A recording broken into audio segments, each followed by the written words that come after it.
Nous lisons cette semaine la paracha de Teruma. Je ne sais pas comment traduire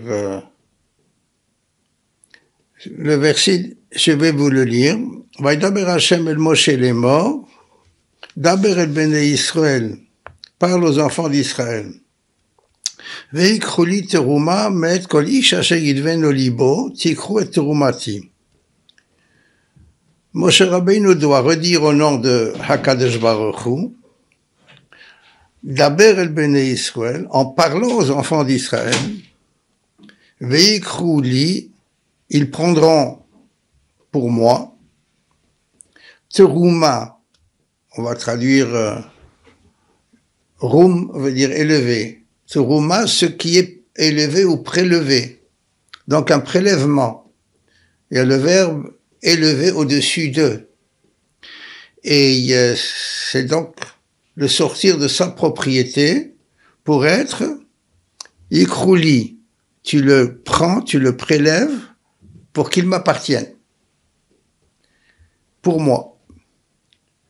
Mais koli shacher yidven olibo, de chaque, je vais dire de chaque juif, chaque homme, dont, ou selon, la générosité de son cœur, ce que son cœur veut offrir. Tikru et terumati, c'est là que vous pouvez le prendre. Tikru est répété, et le mot teruma est répété.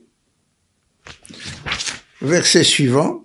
Vezot atruma asher tikru meitam, voici quel prélèvement, quel teruma vous prendrez de eux, et la liste des sources dont il faut prendre le prélèvement.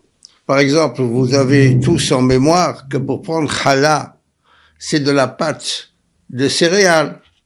Mais un prélèvement pour pouvoir construire, avoir ce qu'il faut pour fabriquer le sanctuaire qu'on appelle le Mishkan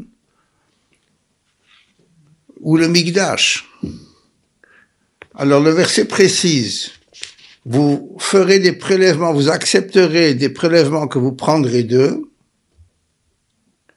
Zahav, Kesef, Nechoshet, Utchelet, Vargaman, Vetolat Shani, Veshesh Mozar. C'est Veshesh ve Izim. Il y a également les Izim. Il y a donc 8 sources de matières premières,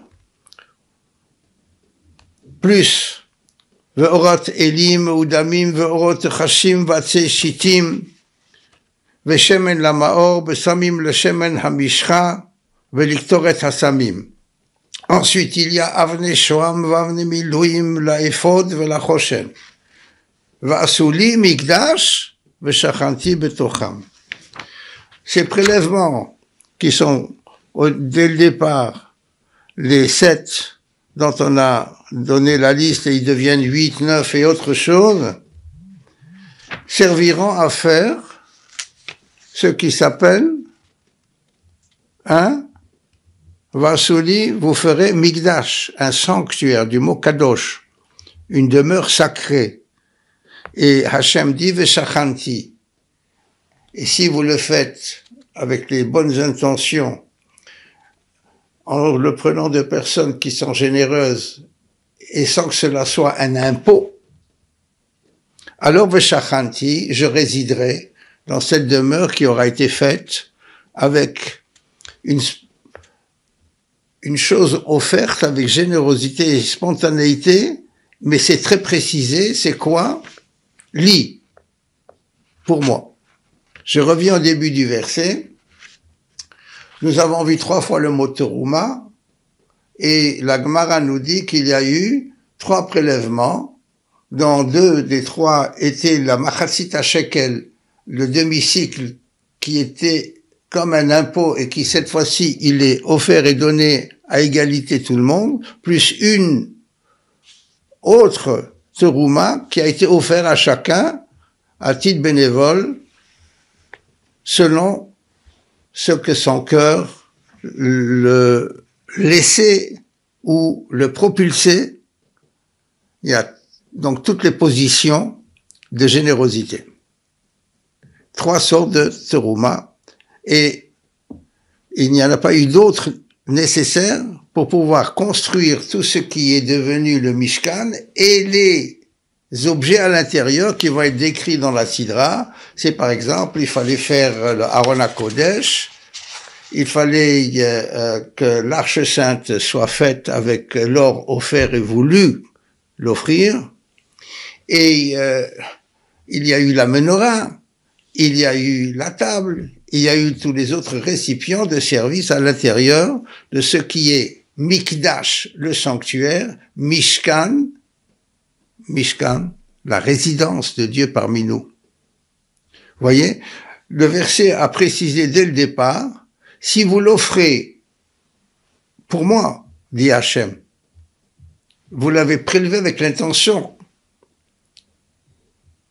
de vous en séparer pour servir à ce qui s'appellera pour vous le Mikdash, ce que vous sanctifiez, et moi je vous fais cadeau que Veshachanti, je résiderai, je me rendrai sensible en proximité.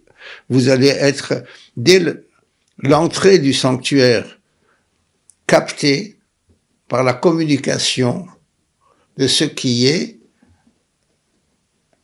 un métaphysique.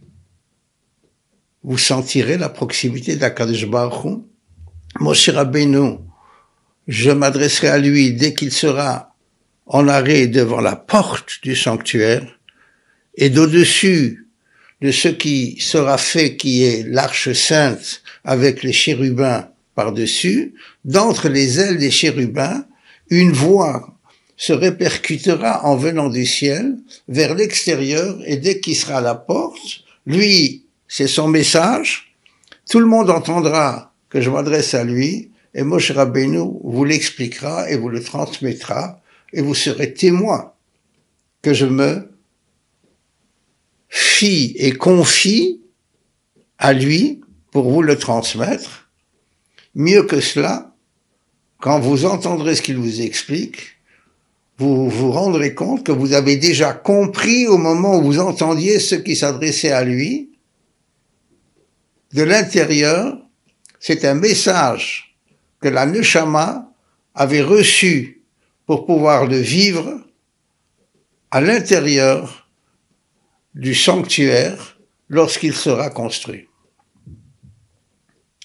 C'est quoi ce Mishkan qui s'appelle « Je réside », dit Dieu, et vous êtes Mekadesh, vous le sortez du domaine que j'appellerai commun.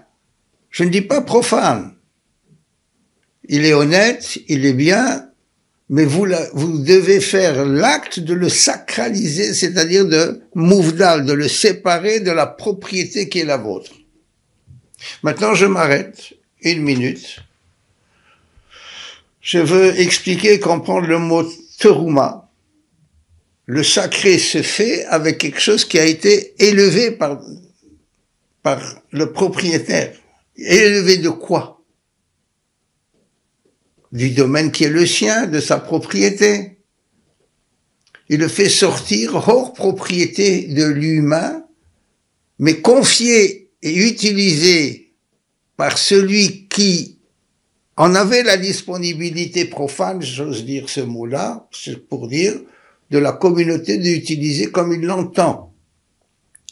Et il va, mouvdal, se priver d'un intérêt qui est personnel pour le consacrer à ce qu'il pense et de ce qu'il apprendra, ça, Hachem est content de prendre ce don de ce qu'il peut en disposer pour le mettre dans le domaine de ce qu'Akadosh Baruch Hu me confie et m'offre, et que je veux lui reconsacrer en disant tout est à lui, il est partout, nous sommes à lui.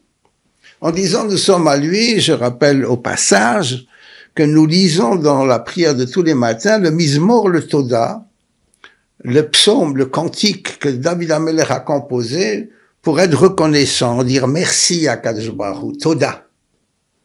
Et au milieu de ce Mizmor, le Toda, nous disons Hu asanu velo anachnu, sachant que c'est Dieu qui nous a fait, velo anachnu. Le velo anachnu a ce que nous avons déjà peut-être évoqué, que vous connaissez, à force de lire dans des bons sidurim, vous verrez qu'il y a les deux orthographes. Il est écrit Lamed Aleph et il se lit Lamed Vav. Velo avec un Aleph veut dire et ne pas, et non. Et avec un Vav, cela veut dire et à lui, pour lui, vers lui, sa propriété. C'est-à-dire, David Amelech écrit, c'est lui qui nous a créés, qui nous fait, il nous forme et il nous dirige.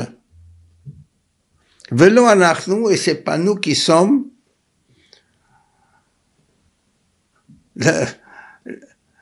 c'est lui qui se fabrique, qui fait tout ce qui lui appartient. Non, Velo, c'est lui qui l'a fait, et il nous l'a confié, et ma mission est de faire ce que lui veut que je fasse avec ce qu'il m'a confié. C'est pour moi l'occasion de parler de la propriété. Parce que je dis, Velo anachnu, c'est à lui et ce n'est pas à moi. Et je reviens sur le début de notre lecture, Roum, élevé, je détache de sa base ce que je vais offrir au domaine sacré, comme si je l'offre au ciel, sans avoir des racines qui continuent à retenir dans la matérialité où je le prélève. Teruma, Roum. Et c'est l'occasion d'expliquer le mot Teruma, parce que la racine Roum, c'est comme vous avez un verset qui est dans le Tehillim, on le dit dans le Hallel, Rom Hashem al kol goyim, Dieu créateur, il est haut, en haut, Rom. Al kol goyim pour toutes les nations. Le verset continue. Hamagbi lo shevet, et Dieu s'élève pour résider dans les cieux. Et HaKadosh Baruch Hu, dans sa modestie, dans son amour pour nous, il reste abaissé et attentif à tout ce qui se passe chez nous, autour de nous, pour s'occuper de nous. Hamagbi lo shevet, n'est-ce pas? Hamashpili lirod bashamayim uva'aretz. Dieu s'abaisse pour regarder tout ce qui peut nous concerner dans le ciel, dans les cieux, et continuer à régir et à distribuer, à donner et à faire ce qui doit être fait sur terre. Dieu très élevé, c'est une générosité et une modestie qui nous enseigne.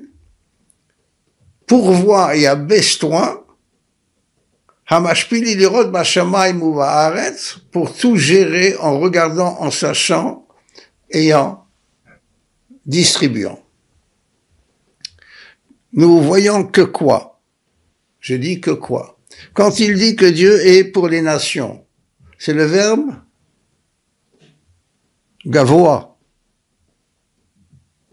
Non, c'est le verbe rom. Rom Hashem al kol goyim. Il est en élévation. Maintenant,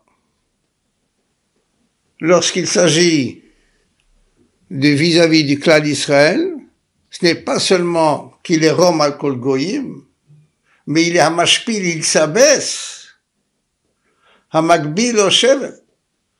Il s'élève, c'est-à-dire depuis l'en bas jusqu'en haut, mais il y a être placé dans les hauteurs sans lien avec en bas. Pour les nations, Dieu est dans le ciel et ils veulent bien croire qu'il y a un Dieu et un Créateur, mais qu'il nous laisse faire en bas ce que nous voulons. il a créé et maintenant il nous donne la liberté et je la veux complètement. Donc, Al-Kol Goïm pour toutes les nations, il considère que Dieu est dans les cieux. Et on lui envoie de temps en temps un petit peu de dons corrupteurs. Et les autres espèces de créatures célestes, on essaye également de leur donner de la corruption parce qu'ils veulent maîtriser toutes les forces dans leur avantage. Ça, c'est pour les nations. Mais quant à nous, nous disons à Kadosh Baruch Hu, dans sa grandeur, il est aussi modeste et aimant de sa créature. Il s'abaisse pour s'occuper de nous. Il ne quitte pas la terre. D'en bas jusqu'en haut. Et ça, c'est Hamagbi. Il s'élève d'en bas jusqu'en haut. Il n'est pas Rome. Et d'où le mot terouma, le même verbe que Rome. C'est-à-dire, je l'ai enlevé de sa base. Il appartient à un couloir céleste, à un espace et une attribution différente de celle qui est dans ma propriété. Nous avons dit qu'il y a quelques minutes, parlons de ce qu'est la propriété. Quand nous apprenons une langue, quels sont généralement les premiers verbes qu'on nous enseigne? Être, avoir. To be, to have. Et s'il n'y a pas de to have, you don't be. C'est-à-dire, si tu as, n'est-ce pas? Alors, on peut dire que tu as une place dans la société, tu existes. Sans avoir, les gens, il faut vraiment que ce soit de la famille, et la famille, ça se porte ou ça se supporte. Mais autrement que cela, regardez en hébreu. Dites-moi quel est le verbe avoir. Être, je sais. Haya, hove, yihye. Verbe avoir, s'il vous plaît. Ouais. Yes. Que veut dire yes? Avoir? Non. Yes, ça veut dire ça existe. Il y a. C'est un verbe qui désigne qu'il se trouve, qu'on le rencontre, qu'il est disponible. Yesh. Ah ouais? Avoir. C'est vrai, je trouve pas un verbe avoir. Yesh lecha, il y a pour toi. Dieu a mis à ta disposition. Et la Mishnah nous dit, עתיד הקדוש ברוך הוא לתת לכל צדיק וצדיק שי עולמות, שנאמר להנחיל לאוהבה יש. Que dans le futur, au moment où le bilan de la vie est présenté à chacun et qu'il doit se justifier, HaKadosh Baruch Hu, pour chaque tzaddik, il méritera de recevoir 310 mondes. L'Hanchil, il donne une nachala, il donnera à profiter, on dira même à coloniser ce qu'il a produit par ses bonnes actions, 310 mondes. Shai, Shin, Yud, c'est 310. Shai veut dire un cadeau. Hachem lui offre en cadeau le nombre de domaines, de mondes qu'il a pu faire. Shai, 610. Non, 310. Pourquoi j'ai dit 600? Je vous mets sur la voie. Parce que nous vivons des bonnes actions, il y en a combien? 613 dans la Torah. Les Chachamim, ils en ont ajouté 7. Par exemple, la mitzvah de se laver les mains avant de manger motzi est une institution que les Chachamim, les prophètes et les maîtres du Talmud ont légiféré comment il faut se conduire. Il y a une mitzvah qui est venue par les prophètes et les maîtres, c'est Hanouka, Purim. Il y en a comme ça 7. 613 et les 7 mitzvot dont la lecture du Hallel est une des mitzvot, ça me fait 620.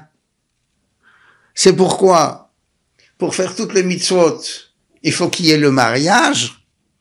Et quand on est marié, mari et femme ensemble peuvent s'entraider pour réaliser les 620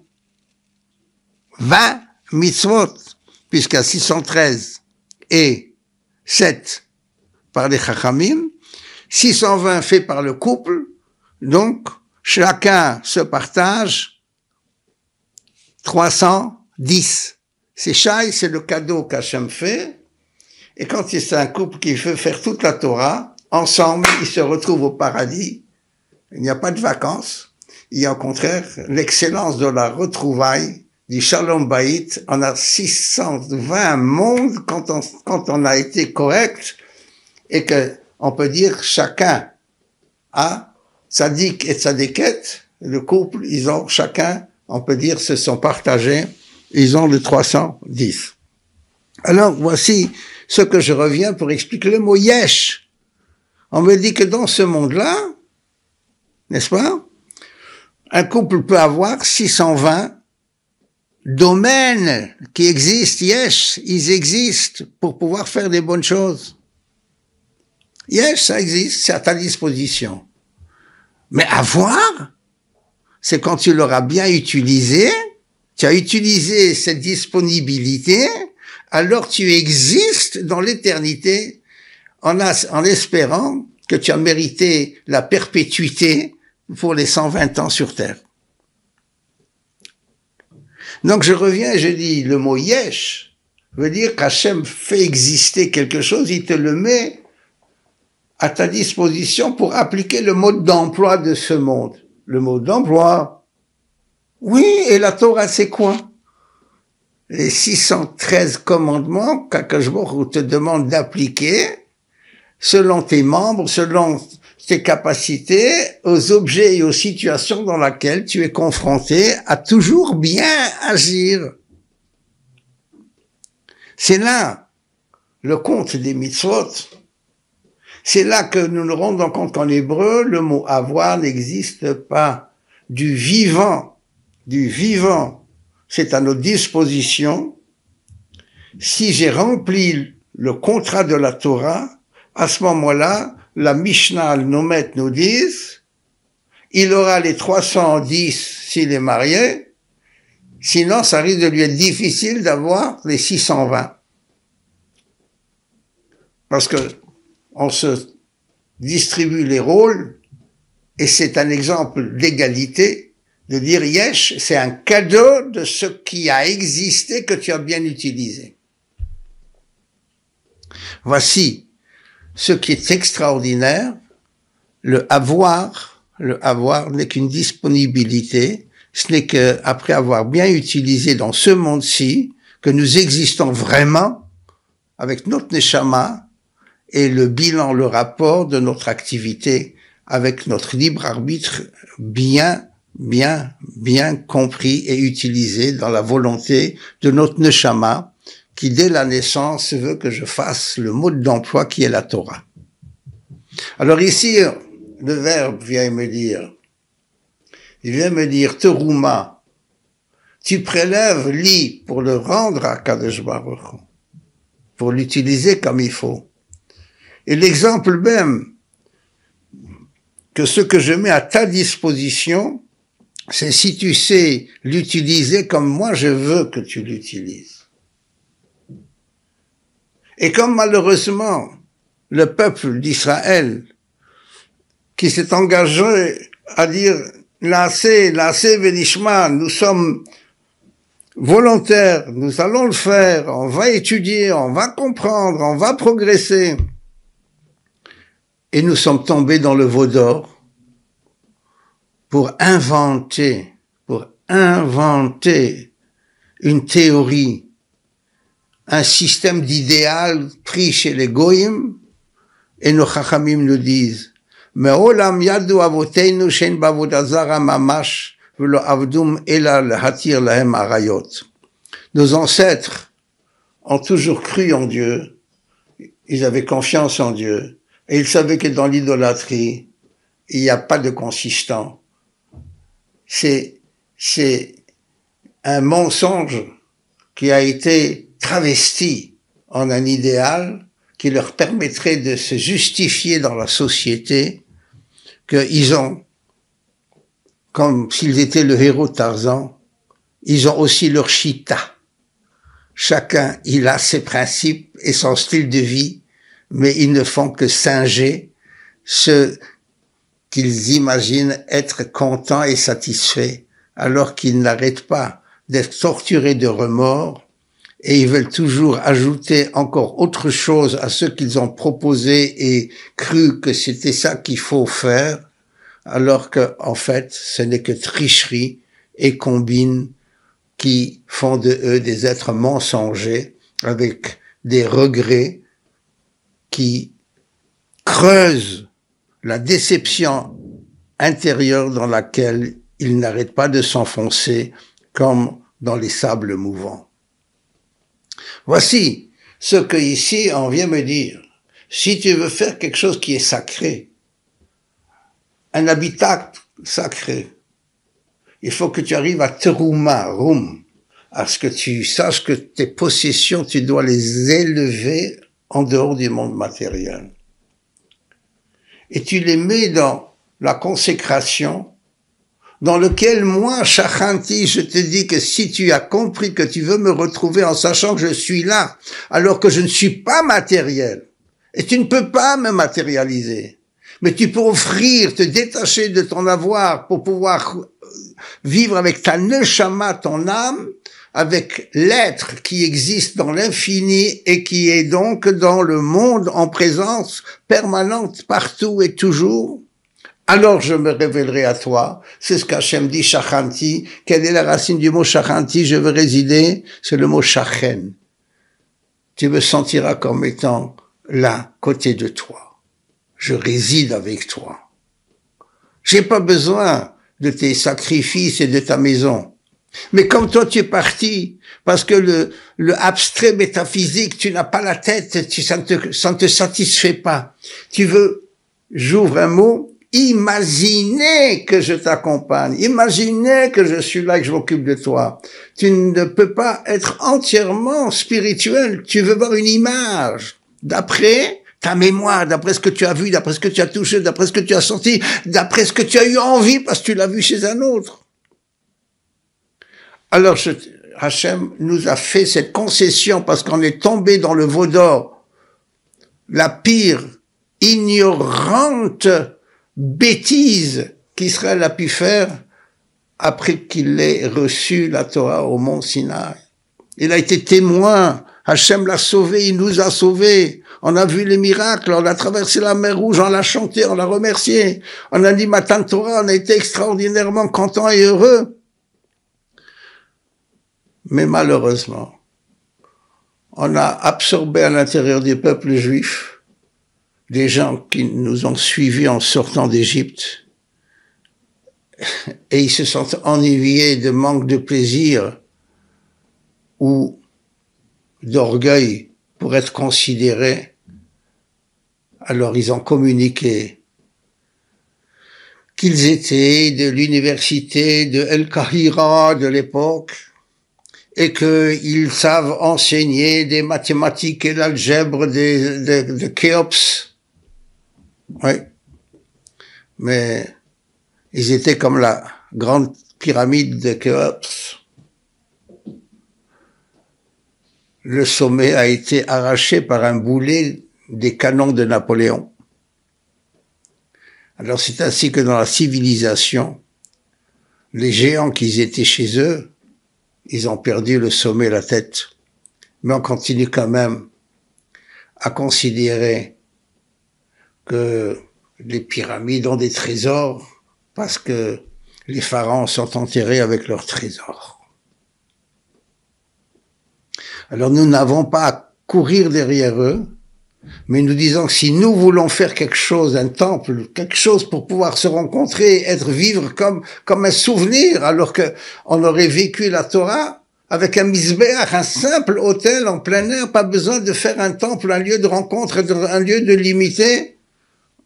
Hachem a dit, je vous donne en concession, puisque vous êtes tombés dans le veau d'or, vous vous êtes repentis du veau d'or, vous avez été pardonnés, Moshe Rabbeinu a prié pour vous. Alors je vous demande de prélever de votre avoir pour que vous vous sentiez capable de faire quelque chose qui répare le passé et vous donne une enceinte à l'intérieur de laquelle vous êtes dans le studio en présence de la voix et de l'esprit communicant de Hakadosh Baruch. Voici ce qu'a été cette concession d'Hakadosh Baruch de nous faire ce qui s'appellera un sanctuaire.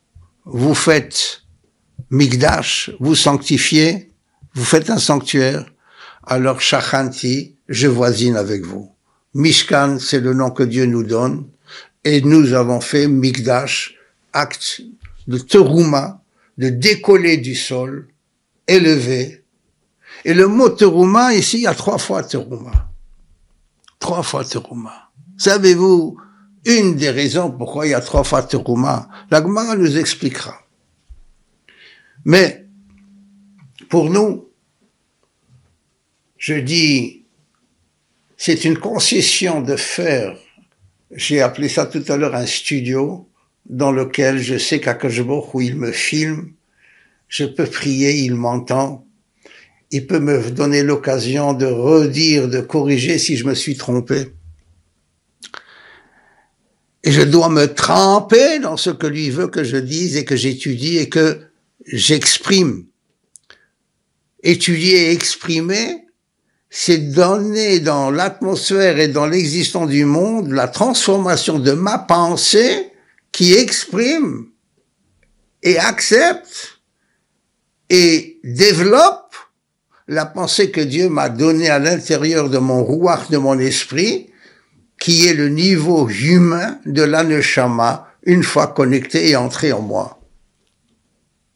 Donc je peux arriver à me brancher à la Torah et mon rouach devient sacré. Comment vous dites ça? Sacré? En hébreu?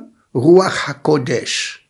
La sainte inspiration que nos chachamim ils ont en permanence quand ils entendent la parole de la Torah dans sa vérité avec une volonté de vivre selon ce mode d'emploi.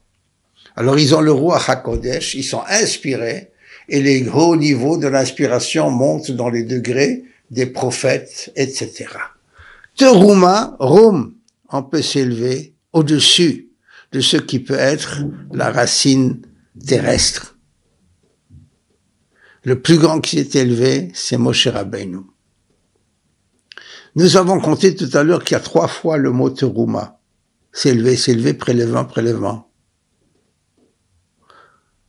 Mais au fait, terouma, c'est les lettres de mot Torah. Terouma, Tedvav Reishei. Et il y a un même au milieu. Moshe, l'initiale de son nom. Même, c'est la valeur du chiffre 40. Il est monté 3 fois 40 jours, en s'absentant d'être sur terre, à l'intérieur de la nuée, au sommet du mont Sinaï. Voilà pourquoi il y a 3 fois terouma. Parce que, en faisant ce sanctuaire, et Hachem lui dit, tel que tu as vu comment est composé le ciel, d'après ce que tu as vu, ce qui est voulu dans le ciel, tu sauras inspirer et introduire dans ce qui se fera sous tes indications, en mon nom, par le spécialiste qui s'appellera Betzalel, et pour le service du grand prêtre que sera et que est déjà Aaron à Cohen, pour avoir l'accès à l'activité dans le voisinage de ma présence sensibilisée. Ce Mishkan, ce Kodesh, se ferait d'après ce que tu as vu en haut dans le ciel, c'est ce qui t'est marqué. Mais tu es monté 3 fois, 40 jours. D'où 3 fois le mot terouma. Torah, par les 40 jours que toi tu sais ce que tu as vu, et le verset me précise, tu feras d'après ce que je t'ai montré là-haut, Kacher Heroto, comme je te l'ai montré. C'est une explication qui est dans la simple lecture des mots. Les mots sont vrais, et nous avons été témoins que Moshe Rabbeinu restait là-haut. Chose unique, 40 ans, sans boire ni manger, et il est redescendu la 3e fois, avec un rayonnement qui n'était pas supportable à la vision humaine matérielle.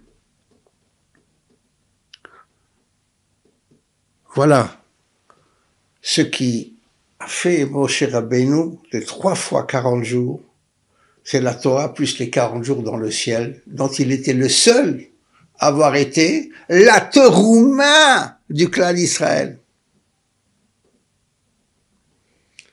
Il est la Torah, avec les 40 jours qu'il a passé là-haut, il est resté déconnecté, c'est-à-dire non influencé, mais gérant de chaque détail sur terre. C'est ce qui correspond à ces 3 fois terouma.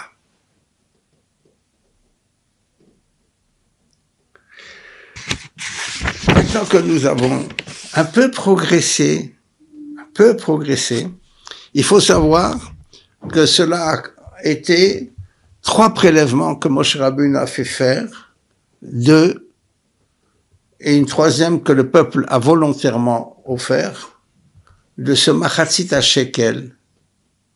Et cela a suffi pour faire tout le mishkan, tout le sanctuaire et tous les objets dans les métaux précieux et dans les pierres précieuses. Par ce prélèvement, sont donnés plus que le machatzit à shekel, qui était l'égalité entre ceux qui donnent. Par la suite, chacun a pu donner ce qu'il veut, beaucoup plus. Ce sont dans le cadre des offrandes et des sacrifices. Mais les 3 demi-cycles, c'est les 3 trumot que nous venons de lire et que nous avons expliqué que c'est le mot vivre la Torah selon les 40 jours que Moshe Rabbeinu a vécu. Ayant donné cette explication, je veux dire un mot sur l'année que nous vivons cette année ici, spécialement en Eretz Israël, mais célébrée avec toutes les bonnes conséquences pour le monde entier. Nous avons une année de Shemitah, où HaKadosh Baruch Hu dit Shemot, détache-toi de toute activité agricole et laisse les voisins, tout le monde, entrer dans ton jardin, dans ton champ, parce que cette 7e année, tu ne laboures pas, tu ne sèmes pas, tu ne travailles pas la terre, consacre-toi à l'amitié, où tout ce qui pousse appartient à tout le monde. Le droit de propriété est une mise à disposition de tout le clan d'Israël, parce que le travail, c'est moi qui le fais cette 7e année. Je ferai pousser l'abondance déjà depuis la 6e année, et une grande abondance qui couvrira les besoins de la 8e année, avec ce qui a poussé la 7e et continuera. C'est-à-dire que je te demande de faire le Shabbat de la terre. Tu offres un repos de la terre sans que tu interviennes par ton travail. Et tu laisses tout le monde rentrer dans ton champ comme toi tu pourras rentrer dans les champs de tout le monde, parce que c'est moi qui donne la production pour que vous viviez avec le Ve'afta l'Reacha Kamocha. Cette 7e année, consacrez-vous à l'étude et à la solidarité. C'est être présent avec la disponibilité du temps. Tu n'as plus l'excuse. Mais je dois aller travailler, je dois gagner mon pain à la sueur de mon front. Parfois j'essaie d'être malin, je le gagne à la sueur du front des autres.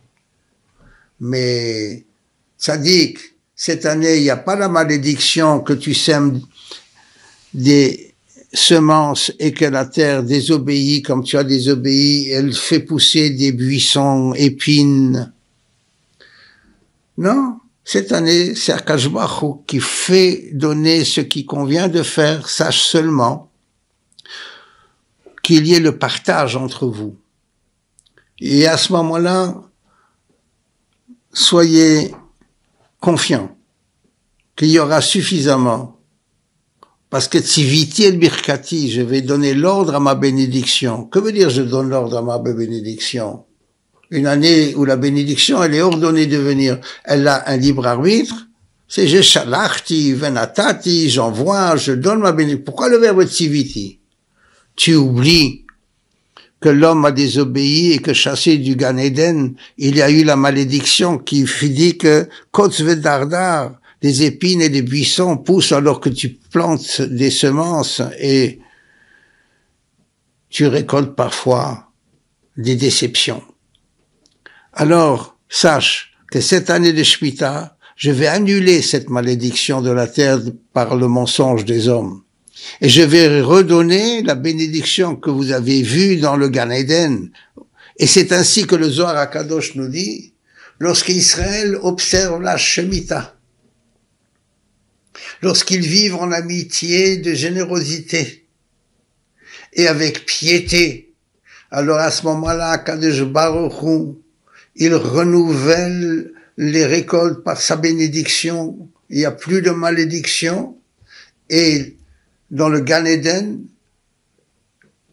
une annonce parcourt tous les niveaux du Gan Eden en disant, Nishmat, les âmes qui êtes dans le paradis inférieur, remontez au sommet du plus grand des paradis du Gan Eden, begin parce que vos enfants observent la Shemitah et Akadosh Baruch Hu renouvelle les âmes des parents et des ancêtres comme au jour de la création, parce que eux me laissent les bénir en ramenant la création sans qu'il y ait de malédiction, vetivité de birkati, et je remets la bénédiction, celle qu'ils peuvent avoir dans l'infinité, s'ils continuent à observer la Shemitah avec fraternité entre eux et avec piété et bonté, vérité vis-à-vis de moi et de eux. C'est-à-dire Hachem dit, tout est à moi et je donne tout à vous. Y a-t-il un meilleur communisme que celui-là? Dites-moi. Tout est en commun. Vivez en commun, mais vivez sacré.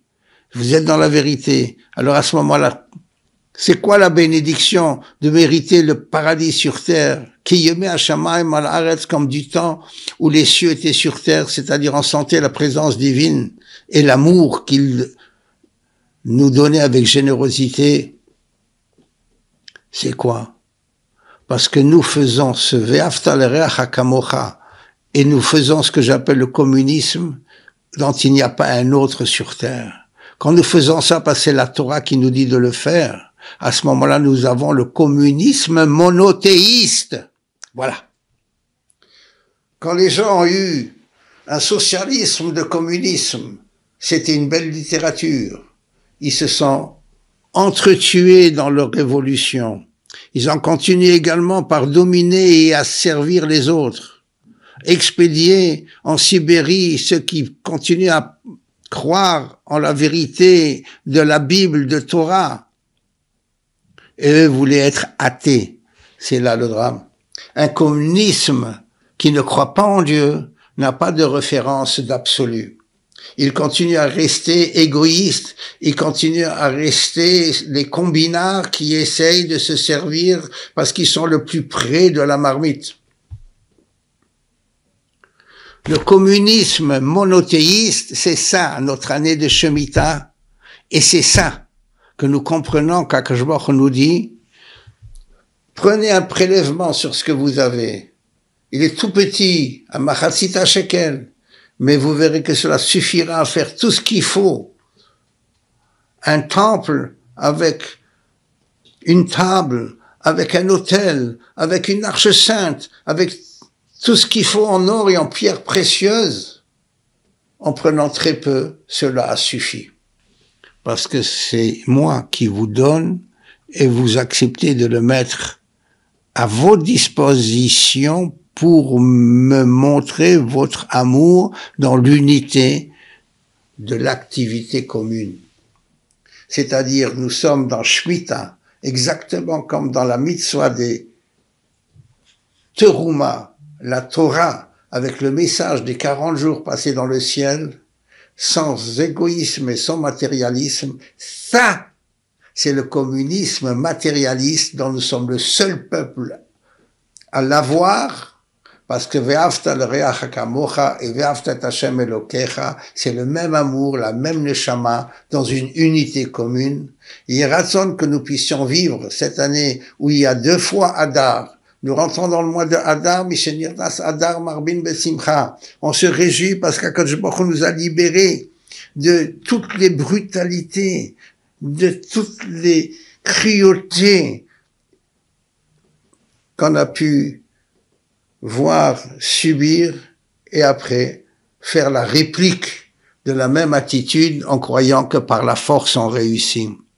La plus grande des forces, c'est de se maîtriser soi-même et de laisser la neshama en amour avec Dieu et laisser Akadosh Baruch Hu gérer le monde. Yiratzon, que la leçon que nous venons d'essayer de comprendre soit la ligne de conduite de façon à ce que le double Hadar que nous avons nous fasse vivre d'abord un vrai Purim et que Pessah soit le temps de la délivrance du monde entier, de toutes les maladies et de toutes les tyrannies de qui que ce soit, même lorsqu'ils sont grimés avec un communisme athée, parce que si il y a l'athéisme, il n'y a plus de référence pour changer son égoïsme, et à ce moment-là, ce n'est plus un monothéisme commun, c'est chas v'shalom, un communisme raté, parce que athée. Qu'Hachem nous aide à être toujours dans la joie, simcha shel mitzvah, dans cette année de bonté et de générosité dans la solidarité en Eretz Israël, entre nous tous et exemplaire pour toutes les nations. V'chen yeh ratzon, Shabbat Shalom, Rosh Chodesh Hadar, doublement vécu pour la délivrance, Imher Rabbi Yameinu.